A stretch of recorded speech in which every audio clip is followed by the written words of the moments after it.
यो साथीहरु मैले होममेड बनाएको KFC चिकन फ्राई भनेर है। यो चाहिँ भाटबटेनी रेस्टुरेन्टहरुमा प्याकिङ गरेर पाइन्छ हैन। मैले चाहिँ आफैले घरमा बनाएको छु के कति जे जति सामान थियो अनि त्यसैले बनाएको। यो कसरी बनाएको छु भनेर मैले यो भिडियो हजुरहरुलाई शेयर गर्न गइरहेको छु है। जे आफैले घरमा बनाएको पनि राम्रै हुँदो रहेछ। जे जति सामान छ त्यसैले बनाए पनि। अनि सबभन्दा पहिला मैले चिकन लेग पिस लिए। यसलाई मैले कट लगाए है। कट फेरि यस्तो मजाले कट लगाए। अनि त्यसमा मैले नुन हाले, नुन हो यो।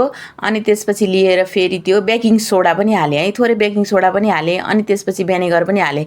नभएपछि कागतीको रस हाल्दा पनि हुन्छ है। अनि यसलाई पानी हालेर मज्जाले धुने के एकछिन। त्यो धोएपछि त्यो भित्रको त्यो खुनहरु जान्छ के, त्यो रगतहरु रन्न अनि सफासँग हुन्छ के। त्यही भएर अनि सफा धोइसके पछाडी एउटा भाँडामा राखे।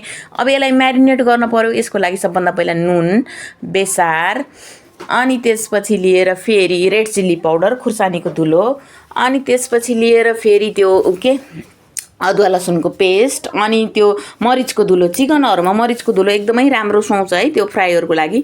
अनि सोया सस, मसँग जे सस थियो त्यही हाले।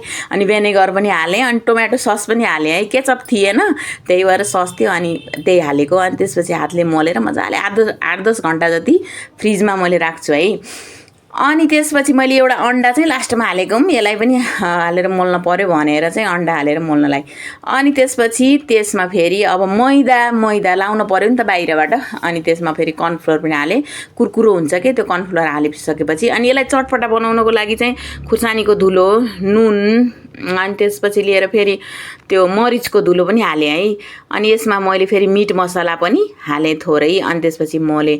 अनि त्यो अघि बनाएको त्यो चिकनलाई नि यसैमा मोल्ने हो के। अनि त्यसपछि यसैमा मोलेर अनि एकचोटी पानीमा धुने।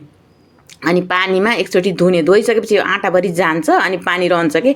अनि फेरि त्यो पानीबाट ल्याएर फेरि त्यही मैदामा लगाउने। अनि लगाउँदै झार्दै गर्दाखेरि यस्तो मज्जाको त्यो मैदाहरु बस्दो रहेछ के।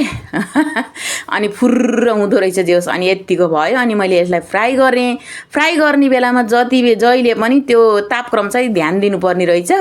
अनि मज्जाले 15-20 मिनेट पछाडि त हेर्नुस् त मज्जाले पाकेको, चिल्लो पनि नाइ भित्रैसम्म पाकेको रहेछ। अनि बाउ छोराले खान बसे। अनि यता मेरो छोरोले रेड बुल, बाउलाई त अब त्यो बियर र भोड्का। अनि मिठो छ, साह्रै मिठो हुँदो रहेछ घरमा बनाए पनि भन्दै बाउ छोराले त कपाकप खान लागे है त। हेर्नुस्। अनि मेरो आजलाई यति नै हो भिडियो।